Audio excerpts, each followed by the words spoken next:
shot I took of Fred MacMurray just recently. This was taken 5 years ago on the set of The Mating Game with Debbie Reynolds and her new baby. Go to sleep, my little honey. Mommy has to make some money.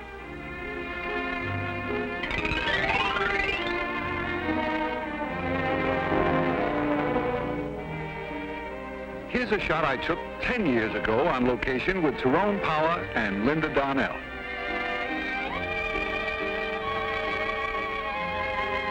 This was taken 20 years ago at an Academy Award dinner.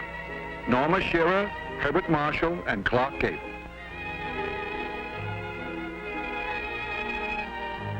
And here's a picture I took over 30 years ago at a party when I first arrived in Hollywood. The two greatest, Laurel and Hardy.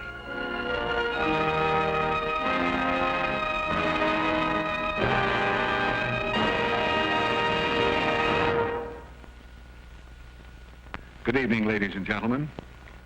The film you're about to see is not intended to be an epical history of Hollywood. It is not a rehashed saga of the movies. It is merely a day-by-day personal film diary of pictures that I assure you you've never seen before and probably will never see again. Actually, this show has no deeper purpose than to call back pleasant memories of a lively group of people who worked hard and played hard in developing a great industry. Recently, we had a preview of this show. And one TV columnist summed it up this way. He said, everybody over to Ken Murray's house for home movies. Well, I read someplace that amateur photographers are America's largest hobby group. And I must say that they're very well represented in this town. You can see this show has a very expensive camera crew. I have no idea how Cary Grant or any of the others were bitten by the camera bug, but with me it was very simple. I merely started taking home movies out here to send back to the folks. At first, as an obscure vaudeville actor, taking sightseeing buses through studios and trying to stand in front of newsreel cameramen at premieres. Of course, later on, when I got my first part in a movie at Paramount, opposite Helen Twelvetrees, a long-forgotten little opus appropriately entitled Disgraced. Get a load of that leading man. There's a method actor with no method. But there was some compensation. I did get some great pictures around that time.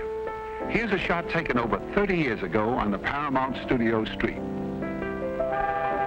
For you Hennessy fans, that's Jackie Cooper when he played Skippy.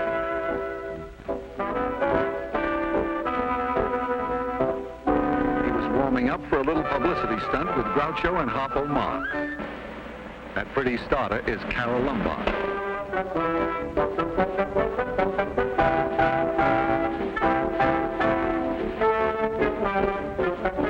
Life around the studio seemed a lot more fun in the early 30s. Can you imagine Wall Street standing for a caper like this today? You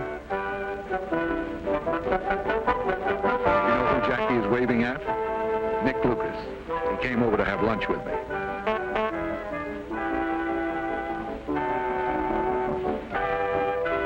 That fellow at the finish line is Charles Lawton. Harpo really gave Jackie a bad time. Yes, there was a spirit of gaiety and excitement on the lot that day.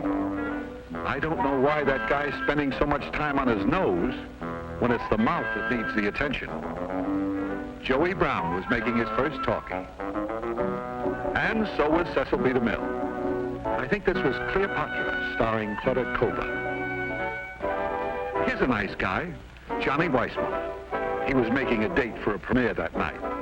Everyone on the lot was talking about that opening. It was a new picture called She Done 'Em Wrong. And no one was more excited than this young man. He was playing the male lead opposite Paramount's newest sensation, Mae West. The voluptuous blonde with the swaying hips and the pungent quotes.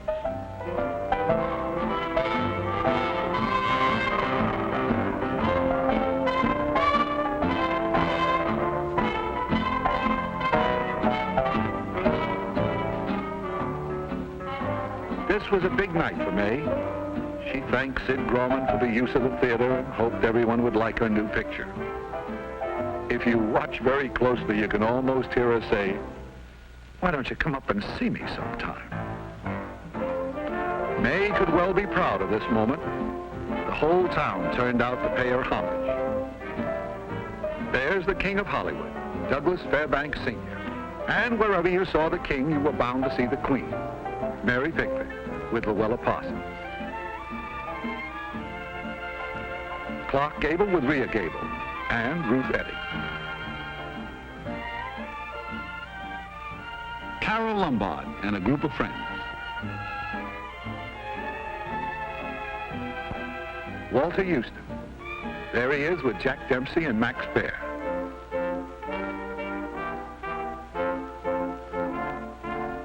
There's Russ Columbo with the beautiful Sally Blaine.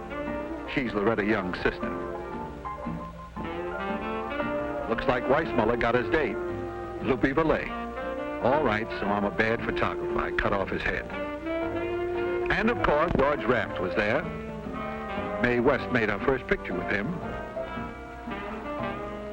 The master of ceremonies was a very young Dick Powell. I've taken a lot of pictures of Dick through the years.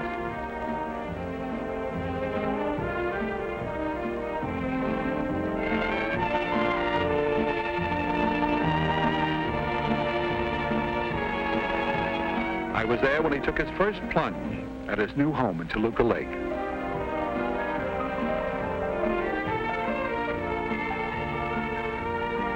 I remember when he got his first car, his first baby, and his first suit with a belt in the back.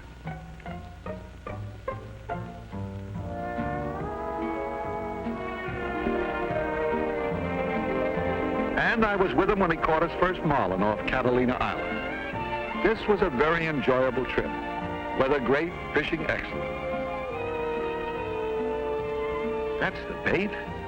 That's the size I usually bring home. Man, that's fast action. Dick's got a strike. Keep the line taut, Dick. Don't give him any slack.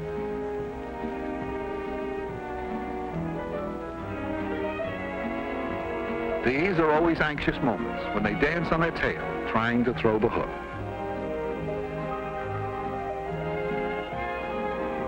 This was a dandy, over 200 pounds.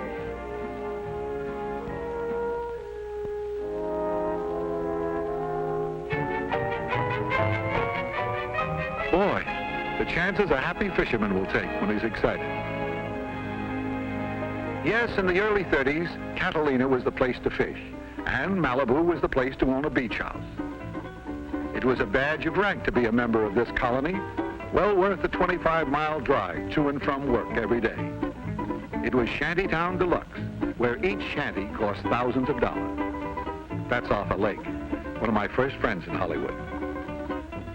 You know, digging up old pictures like this can be quite a discouraging shock to your ego. I'd always sort of remembered myself as looking like this fellow in a bathing suit. Well, maybe not exactly. That's Joel McCrea. And certainly not like this fellow. That's Buddy Rogers. Here's a couple more Malibu beachcombers. John Bowles, Buster Collier, and Robert Wolseley. As time went on, in addition to Malibu, many of the stars built big homes further down the beach. That's Cary Grant. Sounds like Cary's having a party.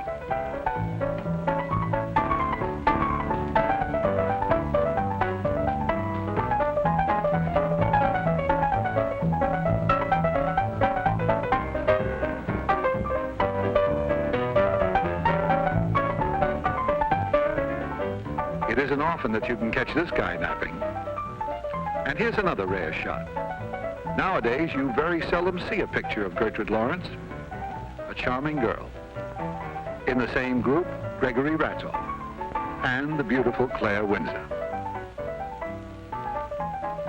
How would you like to have this lovely young lady for a neighbor?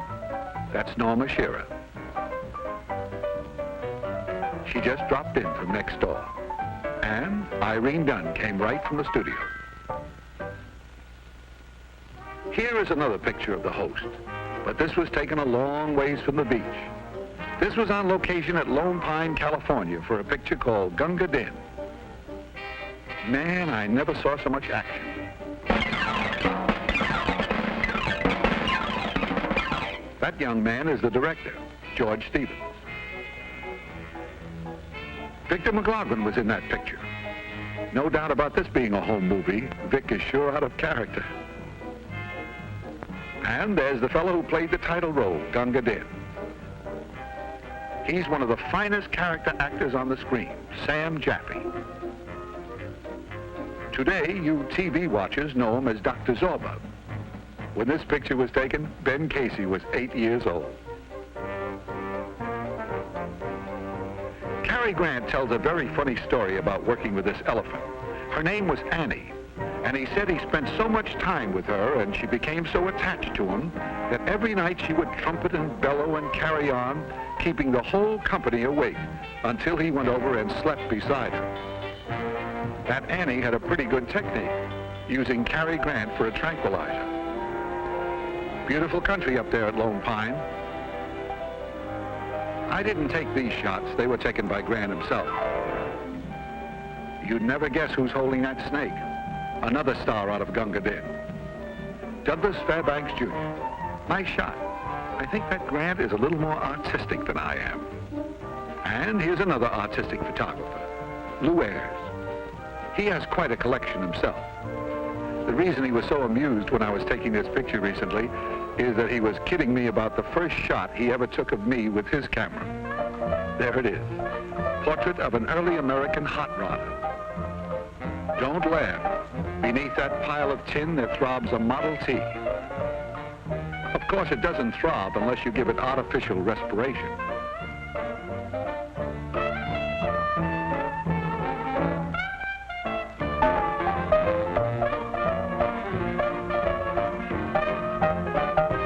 We took a ride up Hollywood Boulevard that day. This is the way it looked in the early 30s. There's the old Hollywood Hotel at Hollywood and Highland. And there's the #1 citizen of Beverly Hills, Mary Pickford. Most of the big stars lived in the hills of Beverly. Here's the home of the most dynamic redhead ever to streak across the Hollywood sky, Clara Bow. And there's the it girl with her husband, Rex Bell, right after they were married. I like Adolf Zucker's description of Clara Bow. He said, she danced even when her feet were not moving. Some part of her was always in motion, if only her big rolling eyes. Here's what happens when you have a little film left on the roll. That's a very young Lew Ayres making like Tarzan. Only in home movies could you catch Lew in a mood like this. Actually, he's always been a very serious young man. It's interesting to note that Lew Ayres got started in movies playing opposite Hollywood's biggest star. This was the first day on the set. And the star, Greta Garbo. Naturally, I didn't take these pictures. These are from Lew's own collection. The movie was called The Kiss, and it was the last silent picture made at MGM. The set was completely enclosed, and a violin and organ were playing the music you are now hearing. Lew said he will never forget this day. This was the first scene they shot, and to add to the tension, just before he went on the set, he was informed that a very nervous director had 3 other young actors standing by, just in case. At this moment, Lew Ayres was 19 years old, Greta Garbo, 22.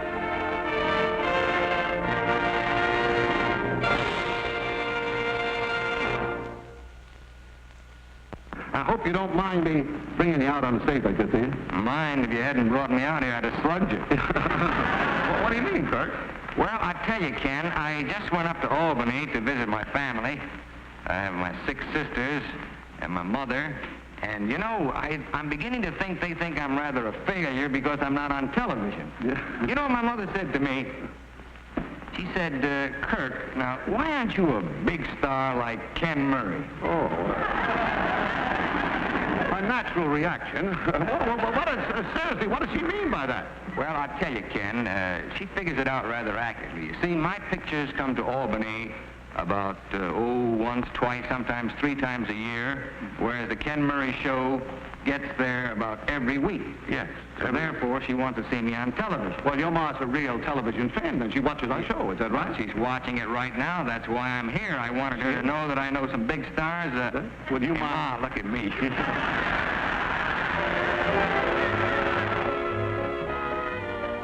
That scene, of course, was taken some years ago. The occasion being Kirk Douglas's first appearance on television. At a time, I might add, when Hollywood frowned upon its stars appearing on the little 10-inch monster. 10 years passed before I got any more film on Kirk, but recently I caught up with him in the forecourt of Grauman's Chinese Theater. He was signing the cement autograph book, carrying on a tradition that is one of the few active reminders of the glamour that made Hollywood great. Kirk Douglas became the 137th movie star to put his handprints in this Hall of Fame. Now I know what those poor newsreel cameramen go through. Shooting from the hip with a camera in a crowd like this is not the easiest thing in the world. But Kirk was very helpful. He arranged for me to get a very close shot when he put his hands in that sticky, gooey cement. He pulled a funny gag on me. Just before it all started, he said, "Ken, this personal appearance stuff makes me nervous. Stick close to me, will you?" And I did. For 3 days, my barber had to shave me with a chisel. This was only the second time I'd ever attended one of these shindigs. The first time was over 30 years ago. I'll never forget what a kick this was, to see Tom Mix in person.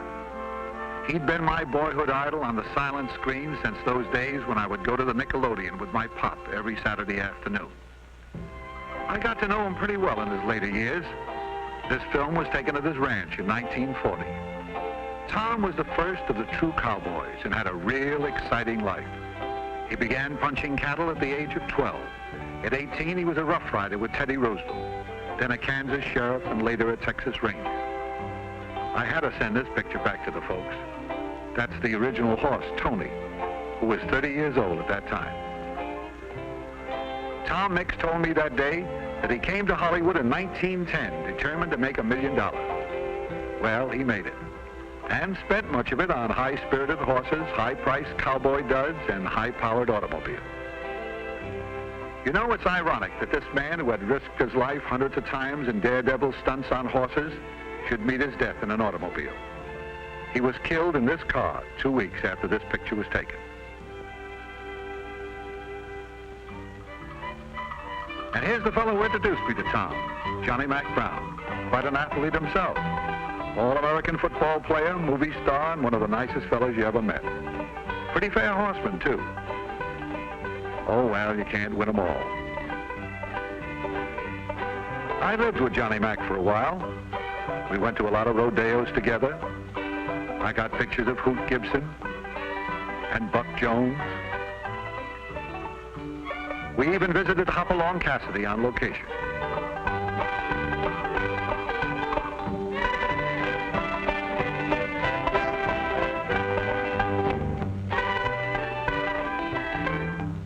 I'm sure Bill Boyd never dreamed when he was making these pictures that someday he would revolutionize an industry that hadn't even been invented yet. I went on quite a Western kick around that time. Got me a white horse like Hoppy's.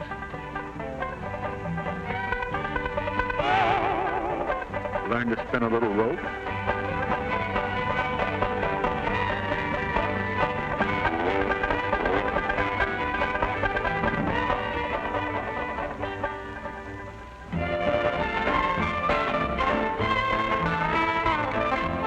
So that in the early 40s, when Jack Warner invited me to be the MC on a junket to Virginia City for a big premiere, I was really in the mood.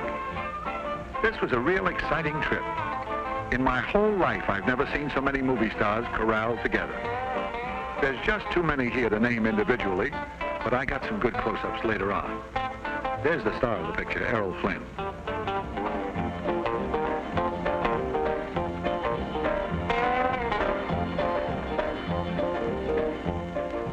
First stop, Reno.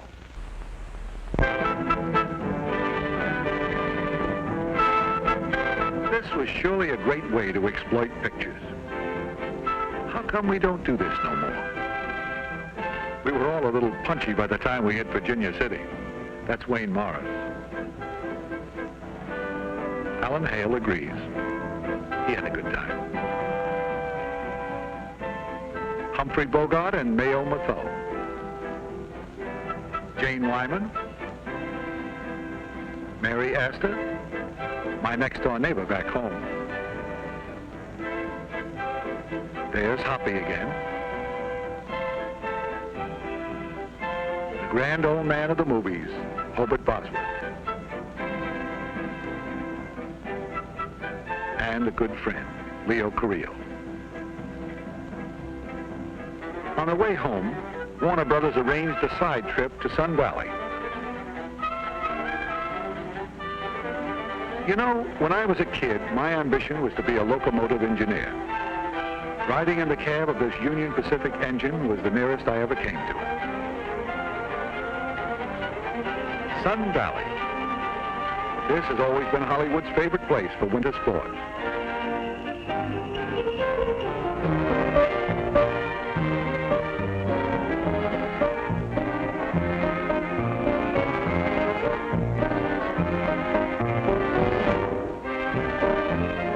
Here's a pretty gal on vacation, June Allison. Errol Flynn was all set to relax, but they got him out to make the proverbial snowman. That pretty blonde sneaking up on the right is Martha O'Driscoll. When she hit Flynn with that hunk of snow, she certainly started something. They really gave her a bad time.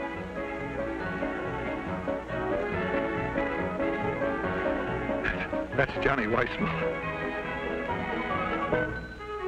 Wayne Morris.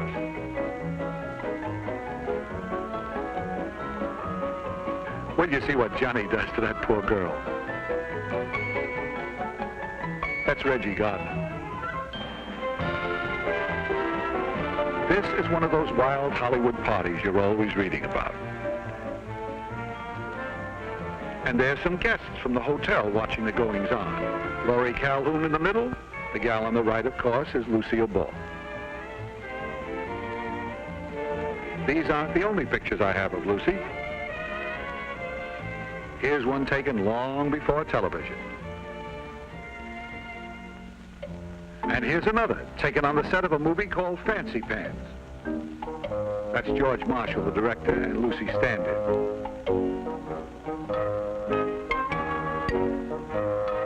And there's her co-star, old Ski-Nose Hope. Looks like he's trying to read between the lines. Lucy has made quite a few pictures with Bob. Their latest one is Critics' Choice.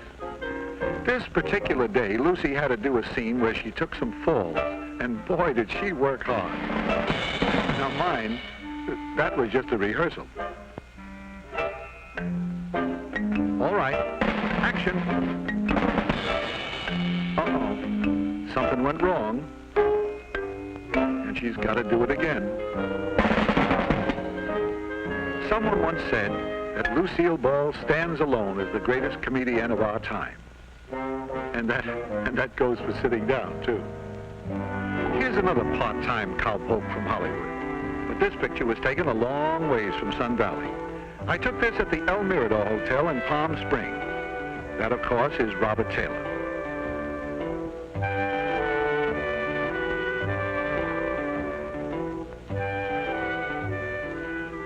The reason for the long sideburns is that he was making Camille with Greta Garbo. Throughout the years, it's been interesting to watch the movie colony migrate from Malibu by the sea to Sun Valley in the snow and then to Palm Springs on the desert. And here's the fellow who was, for the great part, responsible for the migration, Charlie Farrell, founder of the Racquet Club. What started out in the 30s to be an intimate tennis club grew to be the most exclusive rendezvous for the Hollywood stars.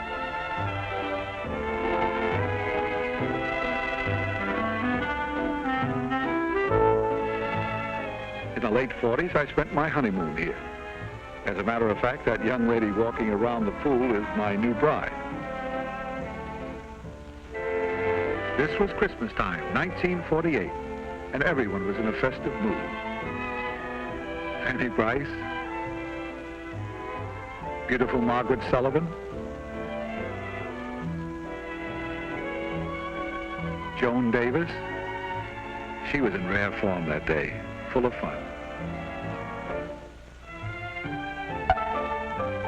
Van Johnson picked the wrong time to try to sleep.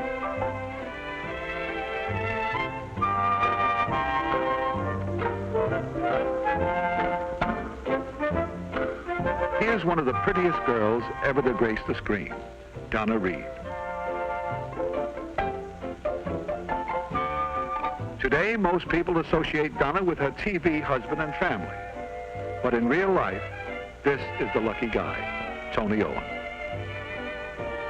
I was so pleased everyone was so nice to Betty Lou. She really got a big kick out of meeting Frank Morgan. Edgar Bergen took her for a ride in his new plane, and Cary Grant invited her to play tennis.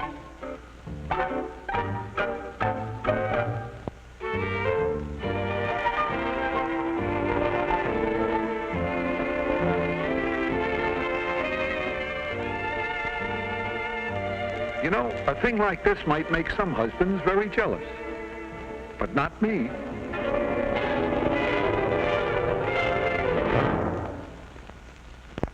When you've collected home movies for over 30 years, you naturally accumulate an awful lot of pictures.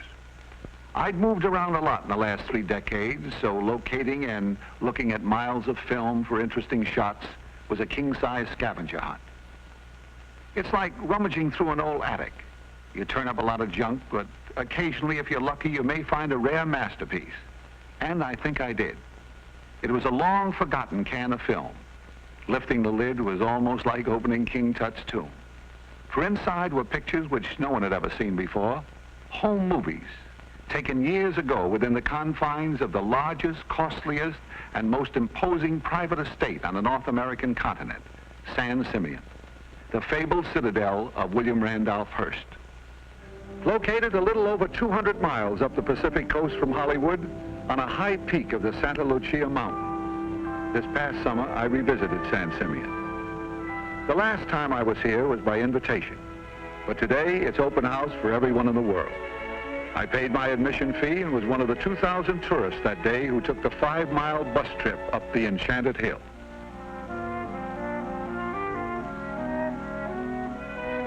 This castle opened Christmas Eve, 1925, was the focal point of the giant Hearst Ranch, at that time spreading over 300,000 acres, nearly half the size of the state of Rhode Island.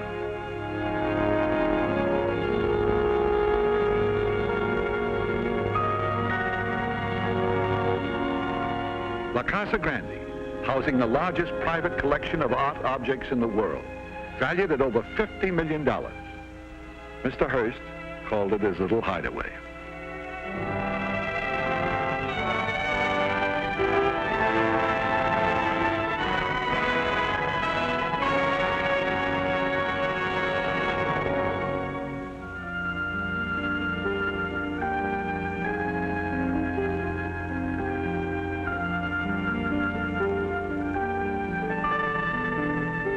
The last time I saw this pool, those beautiful marble columns from Italy had just been uncrated and put in place.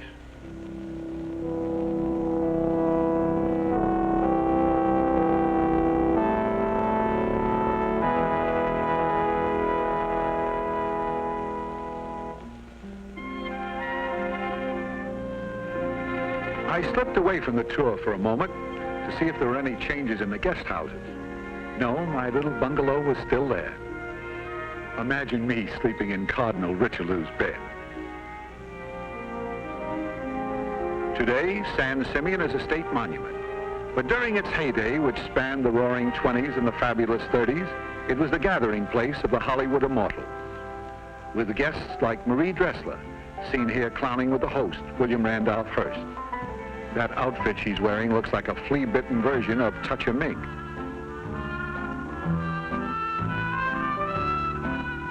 That pretty blonde over there with the short bobbed hair is Marion Davies.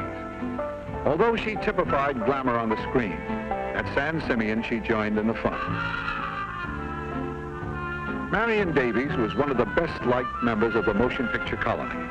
Beloved by everyone who knew her, she endowed many charities still in existence. That's Charlie Chaplin kidding around. The man coming out of the door at that moment was the mayor of New York City, Jimmy Walker. If these pictures seem to reflect a certain frivolity, you must remember they were taken at that wonderful carefree period in our history. The First World War had ended, and the second one was nowhere in sight. That youth on the right is Adolphe Menjou. Yes, notables from every walk of life visited San Simeon.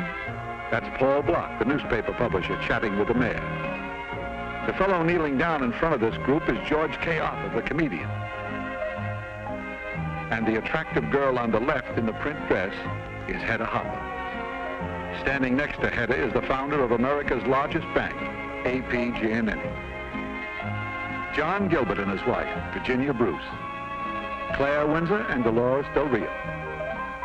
They're down at the tennis court, watching Chaplin hit a few to Bill Tilden.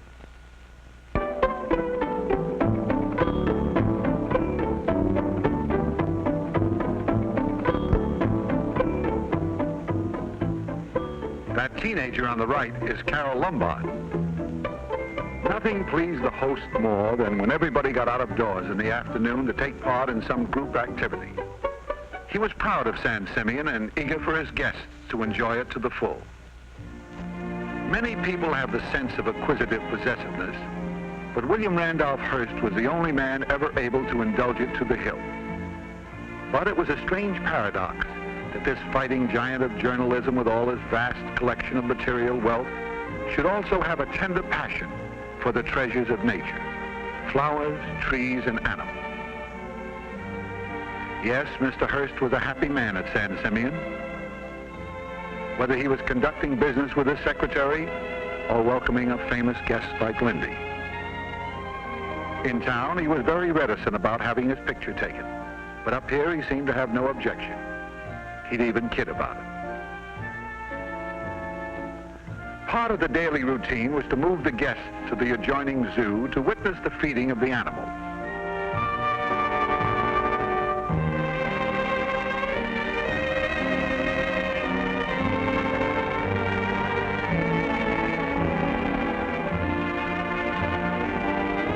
When this ranch was at its peak, the Zoo and Game Preserve, the largest private collection in the world, was established on 2,000 San Simeon acres, protected from the guests by an 8-foot high wire fence 10 miles long. Visitors were made aware of Mr. Hearst's tenderness toward animals when they drove up the mountainside, as they were confronted by large signs admonishing them to always drive slowly. As Hedda Hopper once said, a visit to the Hearst Ranch was a ticket to Never Never Land. Never has there been such a place, and never will we see its likes again. As an animal collector, Mr. Hearst started modestly with a herd of rare, pure white fallow deer imported from Asia. Then, patriotically, he added Montana black buffalo, but had to go far afield again to gather exotic animals from all over the world.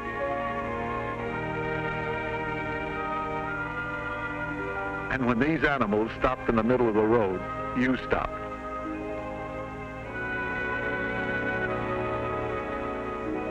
Yes, there was hardly anything in the Bronx Zoo or any other great American collection that could not have been found at San Simeon at its peak.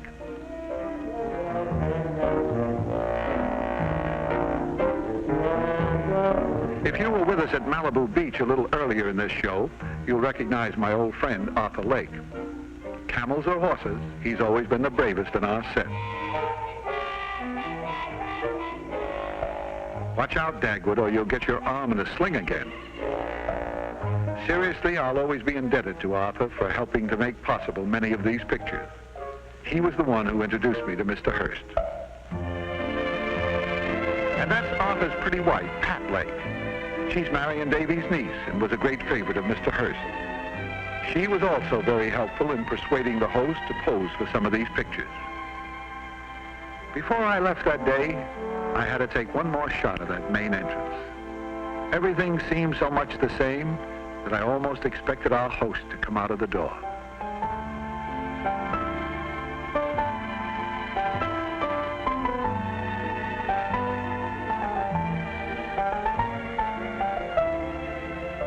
This next shot was Mr. Hearst's own idea.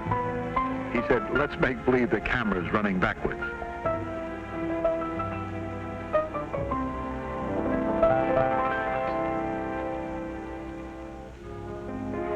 the time came to leave, and we started down from the enchanted hill, a familiar quotation came to my mind.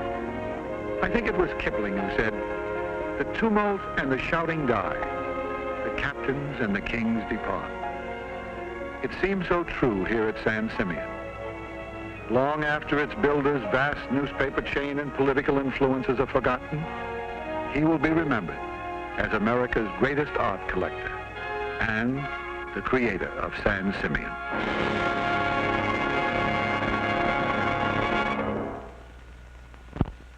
Well, up to now, we've pretty well covered the Hollywood scene as it lived and worked and played during a very lush and carefree period.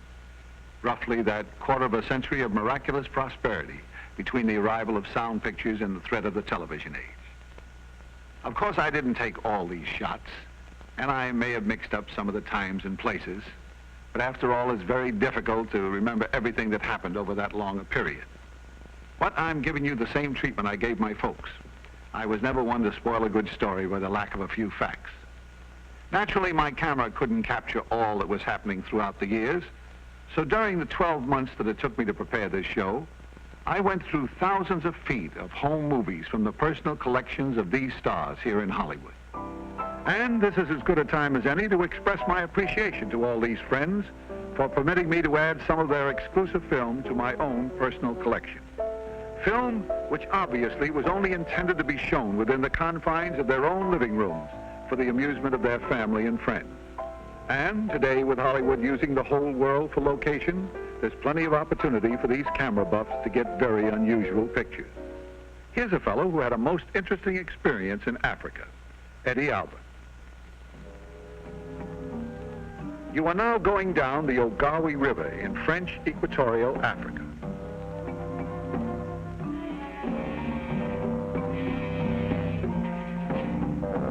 Those slow-moving crocodiles are very deceptive. They can move much faster than you think, especially on dry land.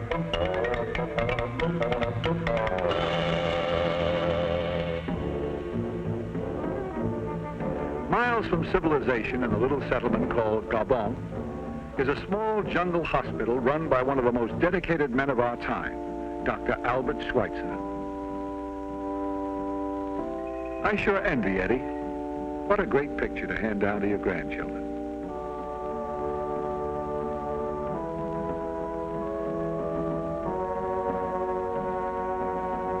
He can also tell them about the practice he got as a jungle babysitter.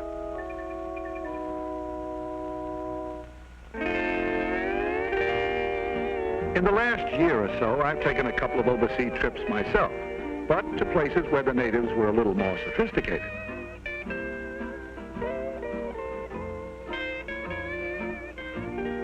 There's a fellow who likes to babysit, but he likes his babes a little older. That's Bob Cummings.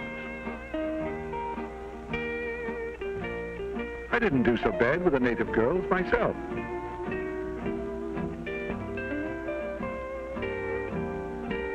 But when Cummings went out for that surfing stuff, I went back to shooting pictures. He's pretty good, too. This was taken from an outrigger.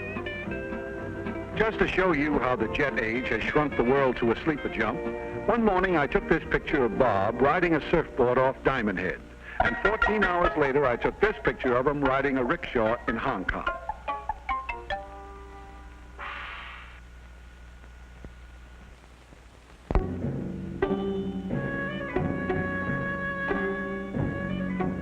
"14 hours from there in Cairo, I took a picture of another Bob, Taylor, riding a camel. This picture was taken in St. Mark's Square in Venice. That's Gene Crane.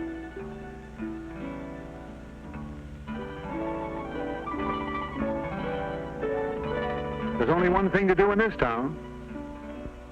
A ride in a gondola, soft music, and a pretty girl. Man, this is the life. But don't get excited. There's someone else in the boat. Her husband, Paul Brinkman.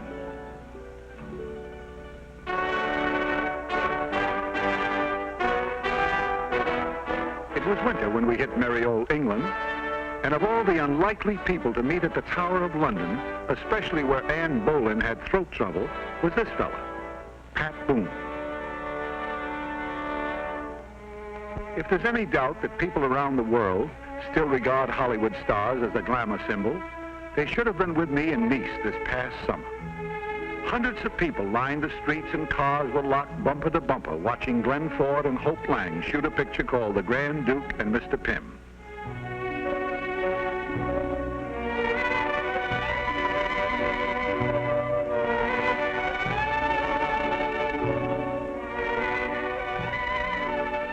This location shot was taken on the shores of the Mediterranean, halfway between Nice and Monte Carlo. They did a very interesting thing the day I was there. They were just about to shoot a scene where Glenn had to drive this sports car along the Moyer-Corniche Road at a speed of 110 miles an hour. Now, usually for the close-up of actors in an action scene like this, they take a process shot in the studio later on. But instead, they had that special camera that you see strapped on the hood of the car, and it was rigged up to start rolling when Glenn hit 90. Another very interesting location was in West Berlin. That's Bill Holden and his director, George Seaton, making the counterfeit traitor in the actual locale of this true life story. And here's another guy who goes in for realism. That's John Wayne in Kenya, Africa, making Hatari.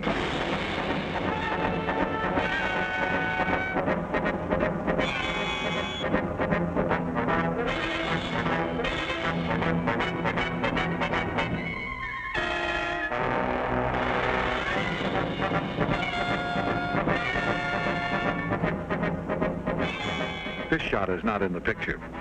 That's Duke just kidding around cowboy style.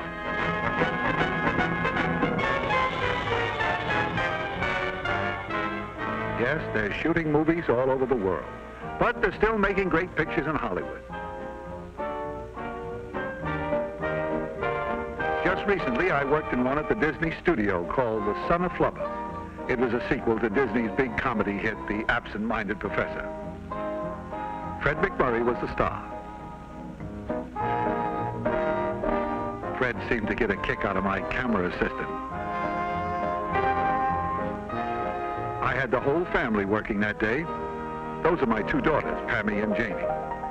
Incidentally, the minute they got inside the studio, the first thing they wanted to do was to meet Uncle Walt. We finally tracked them down on the studio street. Walt Disney. Master of fantasy, weaver of dreams, and winner of 29 Academy Awards. When I tried to latch on to this trip around the studio, he said, "This is for us kids only. You take the picture."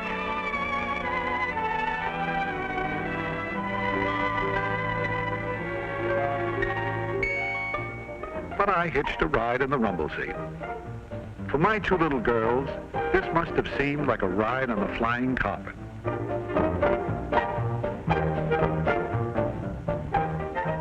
I nearly died. He drove right through a movie set that was working.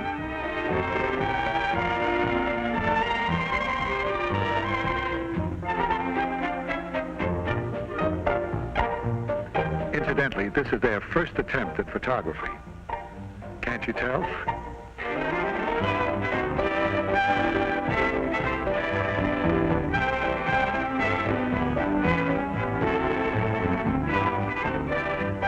One of the things the kids wanted to see was how all these fantastic props are made. This is one of the new mechanical elephants. This particular prop is to mystify the patrons of Disneyland. It sure fooled the kids. I'll bet it could even fool another elephant. You know, it's almost like a symbol of the terrific growth of Disney, from a mouse to an elephant.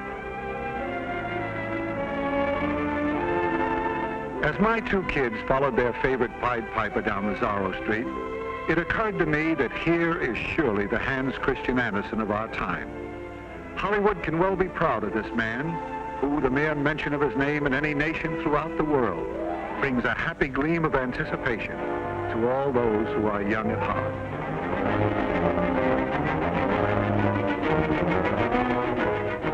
Needless to say, Walt Disney earned the eternal gratitude of a very proud daddy when he took time out from a busy schedule to show two wide-eyed youngsters the inside of the land of make-believe.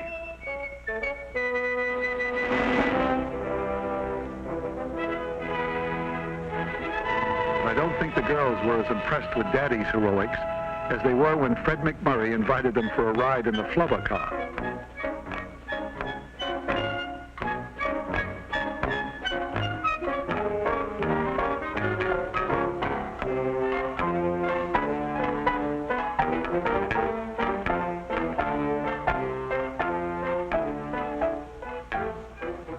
They kept saying to Fred, "Make it fly." They reckoned without the magic of Walt Disney. Guess who took this shot? Daddy, risking life and limb. That Glenn Ford has nothing on us. Of course, my camera didn't start rolling until Fred hit 9 miles an hour. Well, it looks like nothing much has changed after all in 30 years. I wound up right back where I was at the beginning of the show, riding a Model T. But as you folks probably gathered, these sentimental journeys through my hometown are really a labor of love. And I also feel as Hollywood becomes historical, fighting to preserve the glamorous tradition that made it so great, it is a time for reminiscence and remembrance of things past. It's true, time puts a halo on a lot of things. Maybe Hollywood isn't or never was all I thought it to be. Maybe because I looked at my town through the other side of a home movie camera, I saw only the mink and not the plain old cloth coat. But one only sees magic when he's looking for magic. And so, whenever I want to recapture those days, I only have to turn out the lights in my living room, pull the drapes, and turn on my projector. There, glittering on the screen, I can see my town in its party dress, and see again, shown so vividly across the horizon.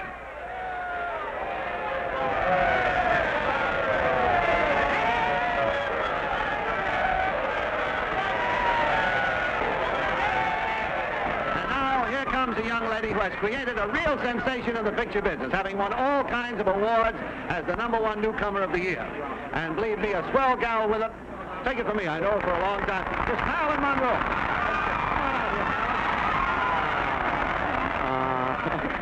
Marilyn, it's so nice of you to come here.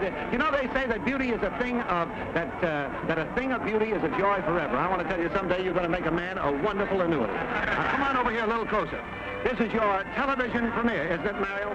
That's right. It feels almost like making pictures. Ah, yeah. Listen, I want to tell you something. Up to this time, television has been a medium, but now I say it's well done. Marilyn, I want to ask you one thing. I wonder if after, I know, Marilyn, when's the first time we met? Let's tell the folks. Well, once you almost gave me a job. That's right. Do you remember?